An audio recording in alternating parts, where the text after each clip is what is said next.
La thématique que je commencerai ce matin, alors que nous sommes dans cette année de la conquête, est celle-ci, faire la conquête, virgule, mais autrement. Faire la conquête, mais autrement. C'est une réflexion qui a germé dans mon cœur alors que nous étions en formation avec certains serviteurs de Dieu à Lille. Et la thématique était tellement forte et que le Saint-Esprit m'a inspiré. Je ne sais pas combien de séances nous aurons, mais je prie que vos cœurs, vos esprits puissent s'ouvrir pour accueillir cette parole. Et pas seulement l'accueillir, mais aussi la mettre en pratique. Chaque dimanche, chaque mercredi, chaque vendredi, chaque fois que les occasions se présentent, nous avons des serviteurs, des servants de Dieu qui se tiennent du haut de cette chaire pour nous annoncer la parole de grâce. Avec but, bien aimé, le but d'un changement, le but de nous conduire, de nous rendre parfaits, de nous perfectionner, bien aimé. Si ce n'est pas le cas, alors ça ne sert à rien de venir. Lorsque je viens dans la présence de Dieu, c'est pour être transformé à la même image, de gloire en gloire. Et laissons le Saint-Esprit faire le travail qui doit être fait. Je ne sais pas combien de temps nous allons prendre, nous avons beaucoup de choses après. Faire la conquête, mais autrement. Bien aimé, de par sa définition, lorsque nous avons parlé de la conquête, nous avons dit c'est saisir ou prendre possession, occuper, acquérir par la force des territoires. Et lorsqu'on parle de conquête, ce mot est souvent associé au combat. Une personne qui veut conquérir, c'est une personne qui combat pour obtenir ce qui lui revient de droit.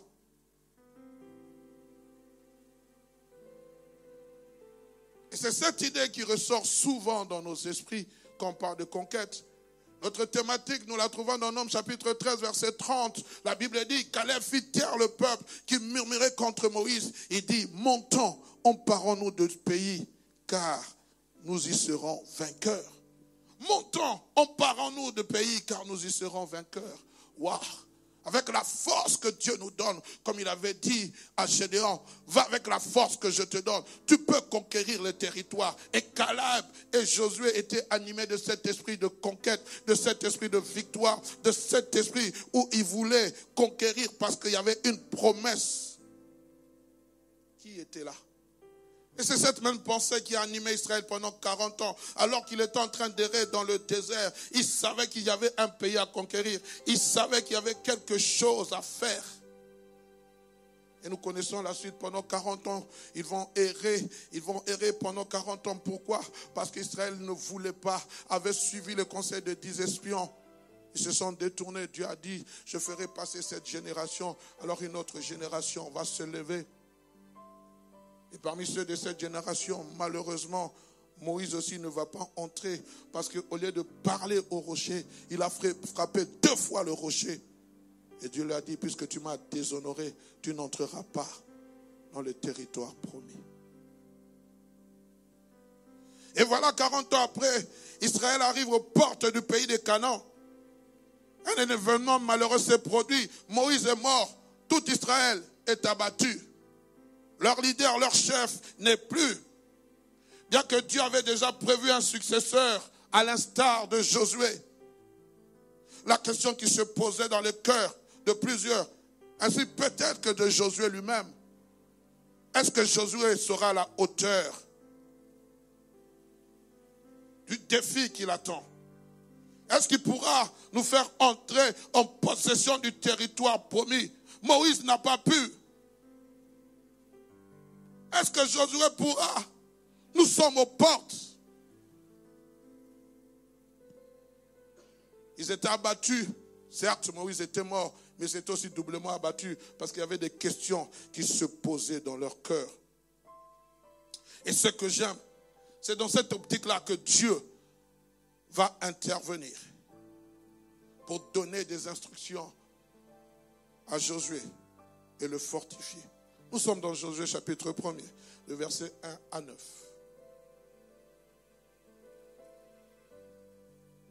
Après la mort de Moïse, serviteur de l'Éternel, l'Éternel dit à Josué, fils de Nun, serviteur,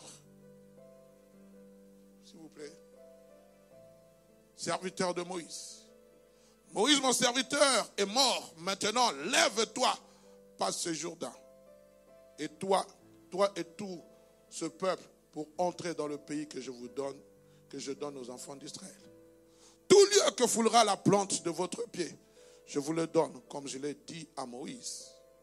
Je l'ai dit à Moïse. Vous aurez pour territoire, depuis le désert et le Liban, jusqu'au grand fleuve, le fleuve d'Euphrate, tout le pays des Hétiens, jusqu'à la grande mer, vers le soleil couchant.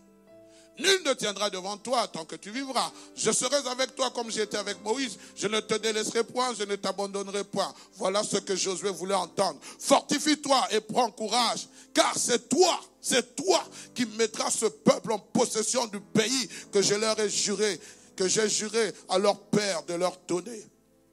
Fortifie-toi seulement et bon courage. Et en agissant fidèlement selon toute la loi de Moïse, mon serviteur t'a prescrite. Ne t'en détourne ni à droite ni à gauche afin de réussir dans tout ce que tu entreprendras. Je prie que tu puisses réussir dans toutes tes entreprises. Dans le nom de Jésus. Ton amen est faible. Que ce verset 9. Ne t'ai-je pas donné cet ordre? Fortifie-toi et prends courage. Ne t'effraie point et ne t'épouvante point. Car l'Éternel ton Dieu est avec toi dans tout ce que tu entreprendras. Amen. Les amis, si vous pouvez me rafraîchir. Dieu est en train de rassurer Josué. Des paroles rassurantes à ce personnage qui va succéder à Moïse. Dieu lui promet d'être avec lui. Il dit, je serai avec toi comme j'étais avec Moïse. Mais, en lui donnant cette promesse, il remet entre ses mains la clé de la réussite. Le livre de la loi, communément appelé la Torah. Il dit que ce livre de la loi ne s'éloigne point de toi, de ta bouche. Médite-le jour et nuit. C'est alors que tu réussiras. C'est alors que tu auras du succès dans tout ce que tu entreprendras. Il lui donne la clé du succès. Il lui fait comprendre qu'en pratiquant fidèlement ce qui est écrit, tu auras du succès. Bien aimé, j'aimerais que nous puissions observer comment Dieu parle à Moïse. Et j'ai voulu prendre deux autres versions, la version parole vivante et la version française Martin. Parole vivante 2017 dit ceci. Répète sans cesse, le verset 8e, répète sans cesse les enseignements du livre de la loi. Redis-le dans ton cœur jour et nuit. Alors tu t'efforceras d'obéir à tout ce qui est écrit. De cette façon, tu mèneras tes projets avec succès et ils réussiront. Version Martin dit ceci, que ce livre de la loi ne s'éloigne point de ta bouche. Médite-y jour et nuit, afin que tu prennes garde de faire tout ce qui est écrit. C'est alors que tu rendras heureuses tes entreprises et alors tu prospéreras. La chose qui m'a frappé dans ce passage, alors que nous sommes en période de conquête, Josué doit amener le peuple d'Israël l'armée d'Israël allait conquérir les territoires, Dieu ne parle pas de conquête. Dieu parle d'entreprise. Dieu parle de projet.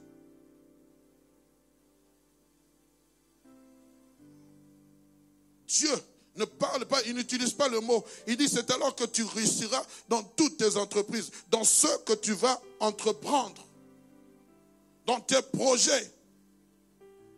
Et bien aimé, pendant quelques minutes et les jours qui viendront par la grâce de Dieu, si vous et moi nous faisons de même, remplacez le mot conquête par entreprise ou projet.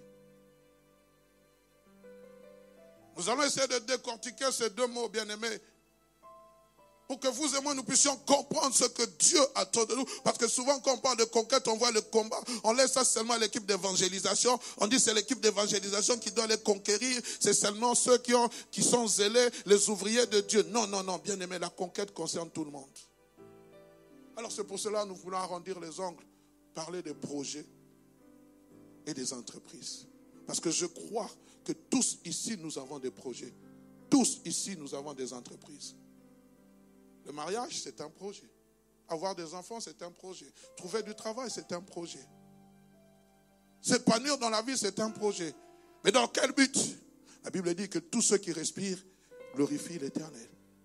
Tout ce que nous faisons, bien-aimés, a pour un seul but. Même mon travail, c'est pour la gloire de Dieu.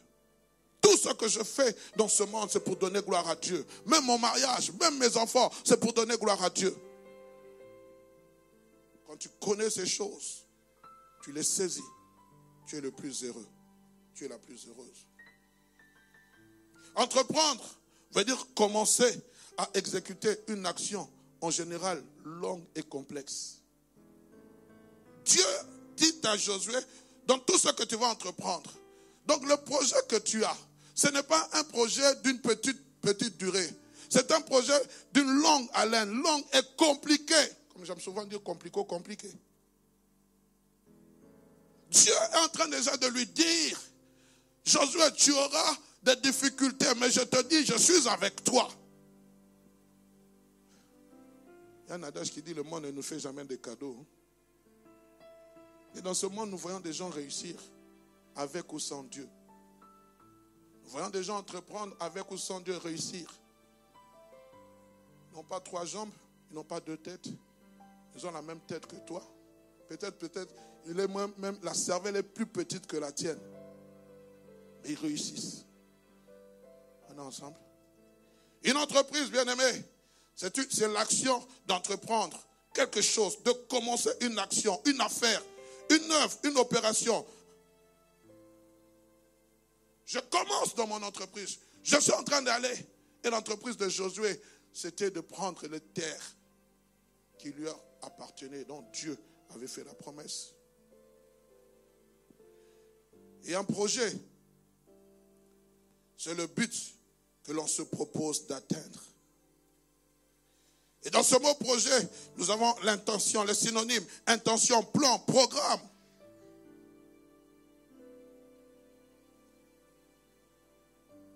Un programme, bien-aimé, un plan en vue d'une réussite, de quelque chose qui doit se matérialiser, de quelque chose qui doit prospérer. Bien-aimé, toute conquête est une entreprise. Toute conquête a un but. Toute conquête a un projet. Tu ne peux pas commencer une conquête sans un projet.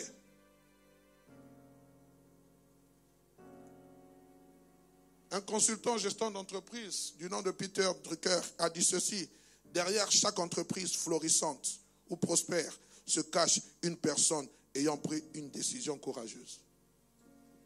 Je répète, derrière chaque entreprise florissante ou prospère se cache une personne ayant pris une décision courageuse. Caleb avait pris une décision courageuse. Montons, emparons-nous de ce pays et nous y serons vainqueurs.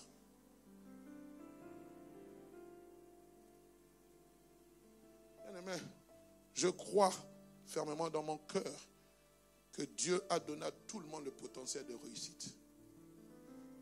J'étais en train de lire certaines citations par rapport aux entreprises. Il y avait un qui disait, lorsqu'on échoue, c'est la meilleure manière de recommencer pour bien réussir. C'est pour cela que je parle à quelqu'un qui est découragé dans une entreprise. Tu as reçu des noms plusieurs fois, dans tous les domaines. Tu écris, tu postules, on te dit non. Tu repostules, on te dit non. Tu repostules, on te dit non. Ne te décourage pas. Une porte grande ouverte sera. Même si la sœur t'a dit non, l'autre t'a dit non, la troisième t'a dit non, ne te décourage pas. Oh non, je suis maudit. Tu n'es pas maudit. Tu fais partie de la race des vainqueurs. Seul Dieu connaît ton avenir. On parle d'un homme à qui une fois une dame avait dit non. Et cet homme s'est retrouvé, je ne vais même pas dire par miracle, ministre. Alors une fois il passait aux informations, elle a regardé, elle a dit, et disant langue vernaculaire, mais je l'ai traduit en français, ça c'est mon mari. Mais tu m'avais dit non. Ne négligez jamais les faibles commencements. Amen. Oh non, il est informé vide. Et tu ne sais pas ce que Dieu peut mettre dans lui. Oh, c'est un blédard. Tu ne sais pas ce que Dieu peut faire de lui. Parce que c'est Dieu qui nous donne la forme. Ce n'est pas un homme. Ce n'est pas une entreprise. C'est Dieu. On est ensemble. C'est quoi faire la conquête autrement? Ou si vous préférez, la question que je pose, comment faire la conquête autrement? C'est établir un projet, entreprendre avec comme but de réussir, de prospérer, tout en tenant compte de 3 facteurs. Établir un projet avec l'objectif de réussir. Mais il y a 3 facteurs indispensables qui entrent en jeu. Et je vais vous parler de ces 3 facteurs pendant quelques minutes. Du premier facteur et du deuxième. Le troisième, je la parlerai peut-être prochainement. En tant qu'enfant de Dieu, le premier facteur, c'est le facteur divin. On est ensemble. Le deuxième facteur, c'est le facteur humain. C'est-à-dire vous et moi. Et le troisième facteur, c'est le facteur temporel, lié au temps. Aucune conquête, aucun projet ne peut se faire sans ces 3 facteurs. Ces 3 facteurs sont des acteurs principaux pour la réussite d'un projet. Même lorsqu'on monte une entreprise, nous sommes chrétiens, nous croyons d'abord que c'est Dieu. J'aime beaucoup cette nation qui s'appelle les États-Unis d'Amérique. Pour ceux qui ont les dollars, vous allez voir quelque part, il est écrit en anglais, en Dieu, nous croyons.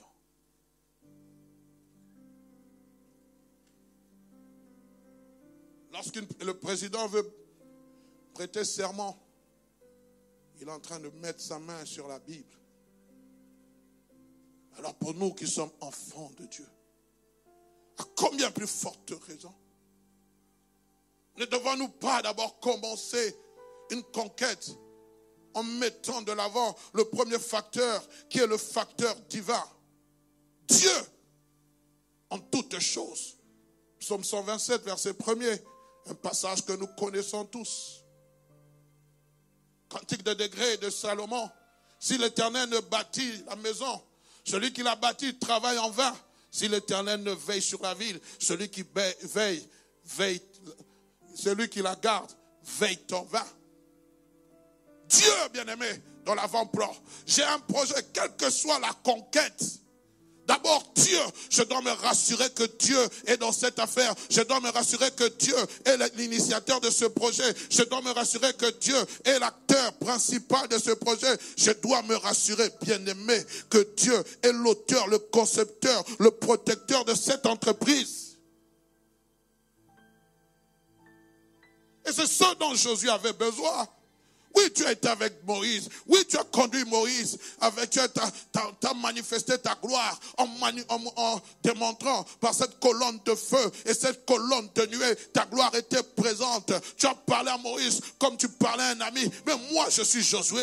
Moi, je ne suis pas Moïse. Et Dieu savait les questions que Josué se posait. Est-ce que je serais capable capable de mener ce peuple. Et Dieu dit, je viens, fortifie-toi et bon courage. Fortifie-toi et bon courage. Je serai avec toi comme j'étais avec Moïse. Nul ne tiendra devant toi. Voici le secret. Prends ce livre de la loi que Moïse t'a prescrit. Médite-le jour et nuit. C'est alors que tu réussiras.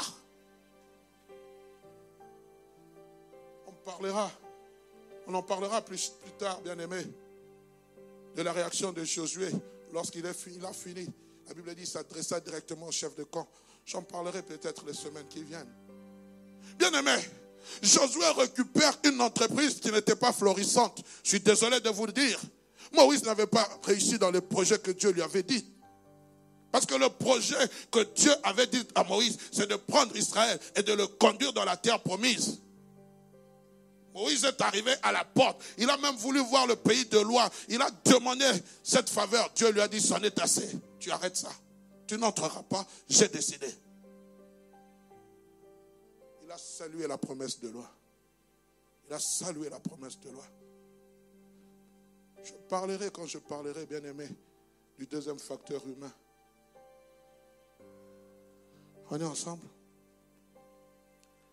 En deuxième lieu, pourquoi Dieu? Parce que la Bible déclare, c'est lui qui crée en nous le vouloir et le faire selon son bon plaisir. Lorsque vous êtes dans Philippiens chapitre 2 verset 13, je lis avec la version Bible expliquée, écoutez ce que la Bible dit. Car Dieu agit parmi vous. Il vous rend capable de vouloir et de réaliser ce qui est conforme à son propre plan. C'est Dieu qui crée en toi le vouloir et le faire. Il te rend capable de réaliser ce qui est conforme à son propre plan. Il regarde, Moïse regarde, et Dieu dit à Moïse dans Exode chapitre 25 verset 40, regarde et fais d'après le modèle que je t'ai montré sur la montagne. Il y a toujours un modèle. Dans les conquêtes, il y a toujours un modèle. La manière de conquérir ne sera pas toujours la même. Ce n'est pas parce que d'autres ont planté des églises en moins de 5 ans que nous aussi nous devons le faire. Dieu a sa stratégie. Il fonctionne différemment. Ce n'est pas une excuse. Et nous devons savoir écouter le temps de Dieu. J'aime beaucoup lorsqu'on parle des fils d'Isaacar. J'en parlerai encore. La Bible dit qu'ils avaient l'intelligence des temps pour savoir ce qu'Israël devait faire. Seigneur, donne-nous une église qui a l'intelligence des temps. Je peux continuer. Est-ce que ça passe? Lorsque nous lisons ce passage de Philippiens chapitre 2 verset 13, certes, il s'agit du plan du salut, mais nous pouvons aussi extrapoler, car toute entreprise, nous le faisons avec un but, le but du salut des âmes. Tout ce que Paul pouvait affirmer avec force. Dans 2 Corinthiens chapitre 3 verset 5, il dit ceci, ce n'est pas à dire que nous soyons par nous-mêmes capables de concevoir quelque chose comme venant de nous-mêmes. Notre capacité, au contraire, vient de Dieu. C'est Dieu qui nous rend capable de faire le travail. C'est Dieu qui nous rend capable d'acheter un bâtiment. C'est Dieu qui nous rend capable, bien aimé, d'avoir des navettes. C'est Dieu qui nous rend capable d'avoir un autre bâtiment. C'est Dieu qui nous rendra capable d'avoir une télévision, CBB TV. C'est Dieu, cette capacité vient de Dieu. Il a dit l'or est à moi, l'argent est à moi. Je pensais qu'on allait dire un amen. C'est Dieu qui te rend capable d'être un homme d'affaires. C'est Dieu qui te rend capable d'être médecin. C'est Dieu qui te rend capable d'être comptable. C'est Dieu qui te rend capable de réussir dans tes études. C'est Dieu qui te rend capable d'être avocat ou avocate. C'est Dieu qui te rend capable de travailler dans une banque internationale. C'est Dieu qui te rend capable de travailler dans un organisme international. C'est Dieu qui te rend capable. Ce n'est pas tes propres efforts. Parce que chaque matin, il te montre sa bonté. Il nous montre sa bonté en renouvelant le souffle de vie. C'est Dieu qui te rend capable de te maintenir dans la vie chrétienne. C'est Dieu. C'est pour cela, lorsque l'autre tombe, ne sois pas pressé de te moquer de lui. C'est Dieu. Dis à ton voisin, c'est Dieu qui te rend capable d'être ce que tu es. Si ton voisin te boude, regarde celui de gauche. Dis-le encore, c'est Dieu qui te rend capable. Si celui de gauche te boude, regarde celui qui est derrière. Dis-le, c'est Dieu qui te rend capable. C'est Dieu qui me rend capable d'être prédicateur de l'évangile de grâce. C'est Dieu. Afin que nulle chair ne se glorifie.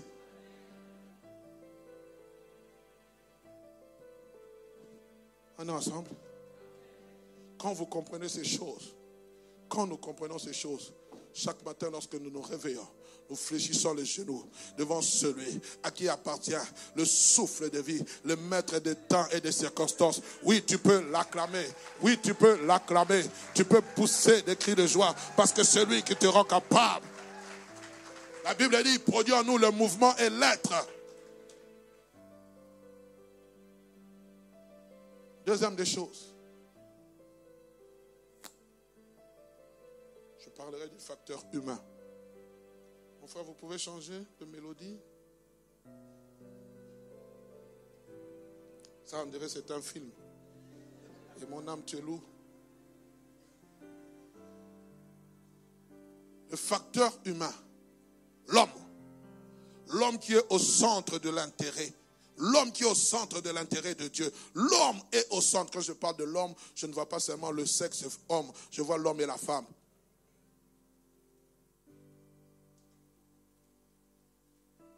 L'homme. Dieu a tant aimé le monde. Quand on parle du monde, on voit qui? On voit le monde, on voit l'homme, on voit la femme.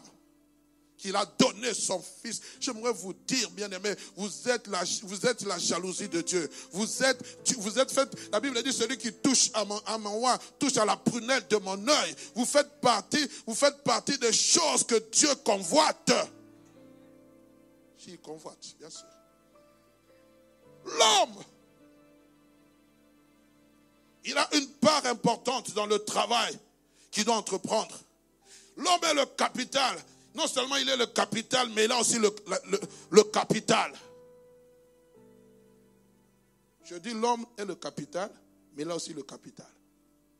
Dieu dit, créons l'homme à notre image, à notre ressemblance. L'homme, avant de devenir chair, il est d'abord esprit. Parce que Dieu est esprit.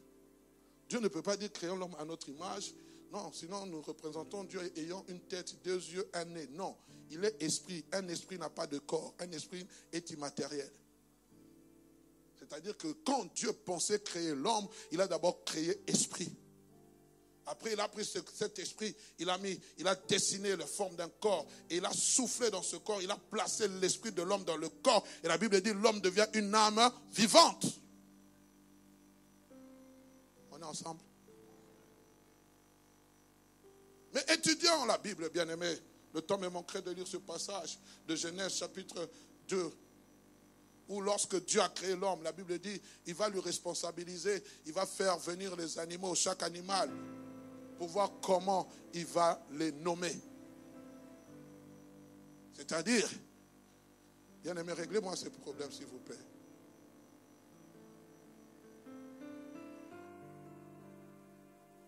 Merci. C'est-à-dire, Dieu a capitalisé dans l'homme. Il a placé un capital dans l'homme. Il a placé dans l'homme un potentiel qu'on appelle l'intelligence, la réflexion. Ce n'est pas Dieu qui a appelé le lion, lion. C'est l'homme. On est ensemble? Ce n'est pas Dieu qui a appelé le lion, lion. Ce n'est pas Dieu qui a appelé la femme, femme. C'est l'homme. On comprend? Ce n'est pas Dieu qui a appelé la chèvre, chèvre. C'est l'homme. Pourquoi? En l'homme, il y a un potentiel. En l'homme, il y a un capital. Et Dieu attend que nous puissions le capitaliser. C'est-à-dire produire des intérêts. Pour ceux qui font la comptabilité. L'homme a un capital. Et ici, dans ce passage que nous avons lu rapidement, c'est Josué qui en est le gestionnaire. C'est Josué qui est la personne qui organise tout. Josué est le maestro, celui qui donne le tempo. Dans quel but? Dans le but de réussir dans ses projets. Et ce que j'aime, bien aimé, est-ce que vous pouvez me remettre Josué chapitre 1er, verset 8e?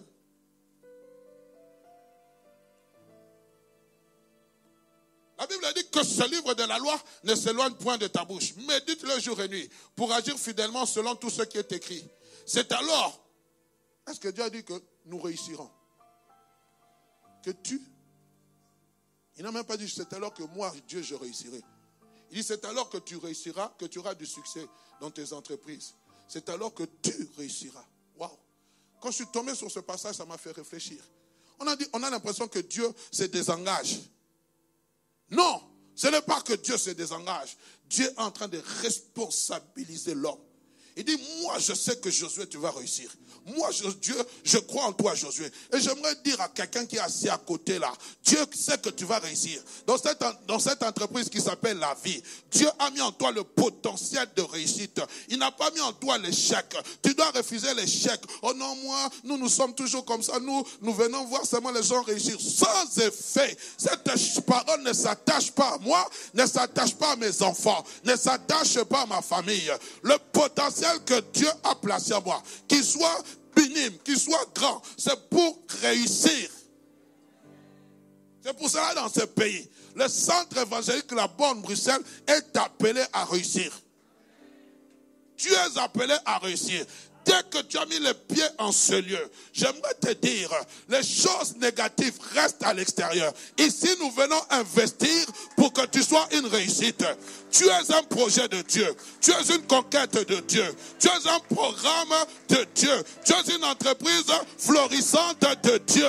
Tu as les capacités. Tu as le capital de Dieu. Tu as un capital. Donne-moi un amen de gloire, je t'appelle. Oh non, nous sommes dans un pays où il y a la ségrégation raciale. Sans effet. Qui t'a dit? Qui t'a dit? Qui vous a dit ces choses? Oh non, voilà, parce que tu parles. Non, non, non, frère, tu dois refuser. Il y a des choses, tu te réveilles le matin, tu dis je refuse. Je refuse. Il y a des choses qui ne sont pas attachées à ma destinée. Il y a des choses qui ne font pas partie de mon lot. Il y a des choses que moi, je ne veux pas vivre. Et je dis à mes enfants, si j'ai vécu, j'ai manqué 10 euros. Vous n'allez pas manquer 10 euros. La table, le frigo sera toujours garni. Si j'ai souffert, c'est pour vous. Si j'ai fait les pieds, c'est pour vous. Si j'étais sans papier, c'est pour vous. Pour que vous qui viendrez après moi, vous puissiez ne pas connaître les difficultés que j'ai connues. Si je ne savais pas payer le loyer, c'est pour vous. Il y a un moment dans la vie, frère, je parle à quelqu'un. Tu peux passer par ces moments de désert, mais tu dois entrer à Canaan. Donne-moi un amen, je suis en train de te parler. Il y a une terre de Canaan qui t'attend. Tu peux passer par les moments de désert. Ce sont des moments de brisement. Ce sont des moments de formation. Ce sont des moments compliqués. Mais j'aimerais dire à quelqu'un, Canaan, tu dois y entrer. Car Dieu a dit, je serai avec toi comme j'ai été avec Moïse. Tu dois entrer à Canaan. Non seulement toi, mais aussi toute ta famille. Nous avons souffert. Hein? Vous aussi, vous devez souffrir. Mes enfants ne souffriront pas. Je refuse ça. Ça, c'est quelle sorte de parents? Nous sommes venus ici, on n'avait pas droit au CPS, non, on n'avait pas droit à ça. Toi, tu es privilégié. Oui, il est plus que vainqueur. Pourquoi? Tu as souffert pour lui? Frère, l'homme qui vous parle, je me tenais ici devant. J'allais acheter des habits de seconde main. Et je n'ai pas honte de le dire. Quand mes enfants sont nés, j'achetais les caisses de seconde main. Il n'y avait pas d'argent. Aujourd'hui, Dieu m'a rendu capable de ne plus le faire. Il peut le faire aussi pour toi. J'ai dirigé l'église de la Borne, j'achetais les habits. Qui savait? Qui savait? Et pasteur, c'est vrai. Et je n'ai pas honte de le dire. Peut-être qu'il y en a quelqu'un qui passe par ce moment difficile. Dieu connaît ton avenir.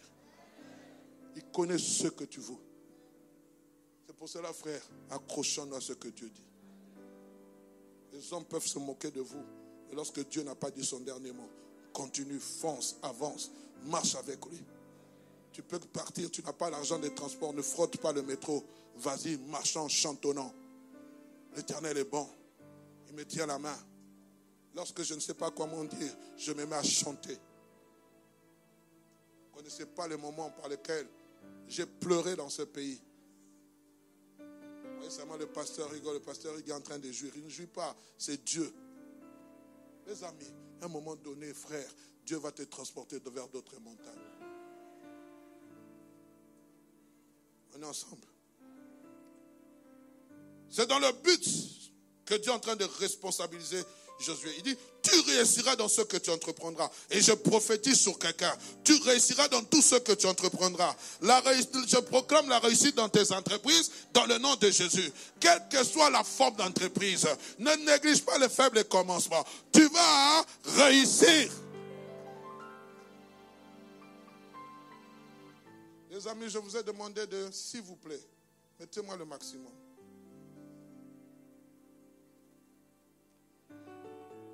Alors, bien aimé,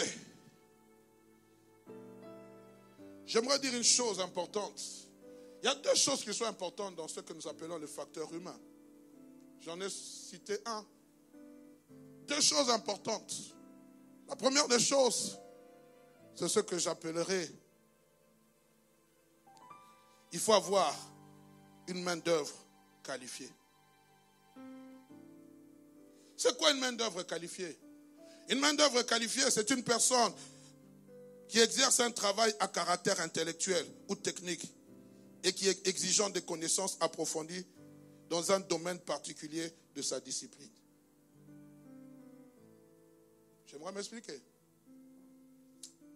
Pour jouer au synthé, nous avons besoin de main-d'œuvre qualifiée. Même si le frère a joué un moment les trucs de film, et quand je lui ai demandé de changer, s'il n'avait pas la qualification, il serait resté sur le même tempo. Est-ce que vous comprenez? Il en est de même aujourd'hui dans les entreprises. On a besoin de main-d'œuvre qualifiée. Et souvent, lorsqu'on parle de main-d'œuvre, on voit souvent que des ouvriers. Et dans cette main-d'œuvre qualifiée, bien aimé, il y a ce que nous appelons, bien aimé, le corps du métier. Et cela à plusieurs échelons. J'aimerais vraiment que vous me suivez attentivement. J'en parlerai prochainement. Qui peut me citer quelques corps de métier?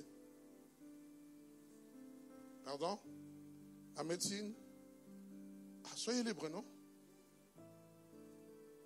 Les corps de métier. Il n'y a pas de courageux. Hein? Les comptables, les avocats, les juristes, ainsi de suite, les cordonniers, les boulangers, les menuisiers. Voilà, c'est déjà suffisant. Les techniciens de surface. Amen. C'est quoi un corps de métier? J'aimerais vraiment que vous puissiez me comprendre. Un corps de métier, c'est une corporation ou une organisation de personnes exerçant le même métier et donc partageant les mêmes droits, les mêmes devoirs et soumis aux mêmes règles. Quand vous vous retrouvez avec un médecin, il a le langage de la médecine. J'y reviendrai. Moi, je suis novice. Il va vous parler des termes assez techniques en médecine. Je lui dirai, s'il vous plaît, moi, je suis novice. Est-ce que vous pouvez utiliser un langage qui m'est adapté? Vous retrouvez les avocats lorsqu'ils se retrouvent entre eux. Ils ont le code pénal, ils ont mangé le code pénal. Article 1er, alinéa 2. Ils vous citent cela. Lorsqu'un comptable se retrouve, ils se retrouvent entre eux. Tu vois ici, vous avez commis l'erreur. Le chiffre d'affaires n'est pas cela. Le prix de revient, ce n'est pas ceci. Le prix des ventes. Ils vous font entrer dans des choses assez compliquées. Et ainsi de suite, on peut passer. Retenez ça, bien-aimés.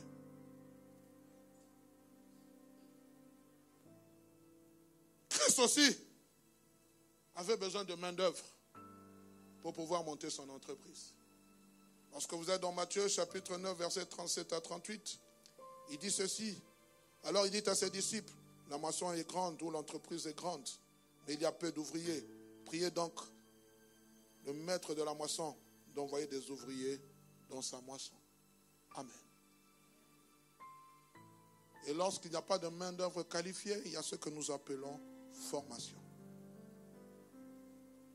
Et j'aimerais dire ceci, et je vais clôturer par là, afin de pouvoir vous donner la soif de venir le dimanche prochain. À ce niveau, il y a deux choses importantes. Lorsqu'on parle de main-d'œuvre qualifiée, c'est qu'il y a deux choses qui entrent en jeu pour qu'une entreprise soit puisse naître, puisse se développer et puisse prospérer. Parce que toute personne qui crée son entreprise, qui a une entreprise, qui a un projet, ce n'est pas dans le but simplement d'avoir un projet, de voir la naissance, la croissance ou le développement de cette entreprise, mais aussi de voir cette entreprise prospérer. On est ensemble. Et la première des choses, bien aimé, c'est l'intelligence. On ne peut pas créer une entreprise, avoir un projet si on n'a pas l'intelligence. Nous allons essayer d'étudier les différentes formes d'intelligence. Et la deuxième des choses, c'est pour ça que je vous avais dit de retenir les différents corps de métier. C'est ce qu'on appelle les relations humaines. Dans toute entreprise, pour qu'elle prospère, elle progresse, il faut qu'il y ait des gens qui réfléchissent, mais aussi il faut qu'il y ait des gens, les relations humaines. Et c'est important. On ne peut pas conquérir sans réflexion. C'est pour ça que vous allez voir que Josué, sa conquête était totalement différente. Alors que Moïse avait envoyé 12 espions, lui il va en prendre que 2. Et puis la Bible dit, il les envoya secrètement. C'est-à-dire que personne n'avait l'information. Ça, c'est une forme d'intelligence. Alors qu'il se retrouve devant cette muraille, il est en train de réfléchir. Et la Bible dit, l'ange de l'Éternel lui apparut. Il dit, es-tu avec nous ou contre nous? Il dit, je suis le chef de l'armée de l'Éternel. Je viens maintenant. Je vais encore loin.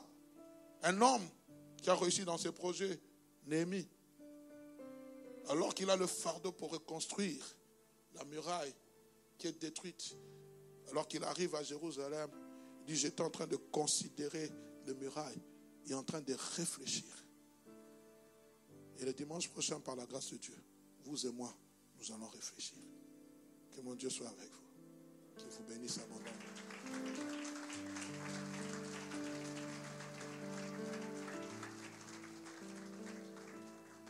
Nous allons réfléchir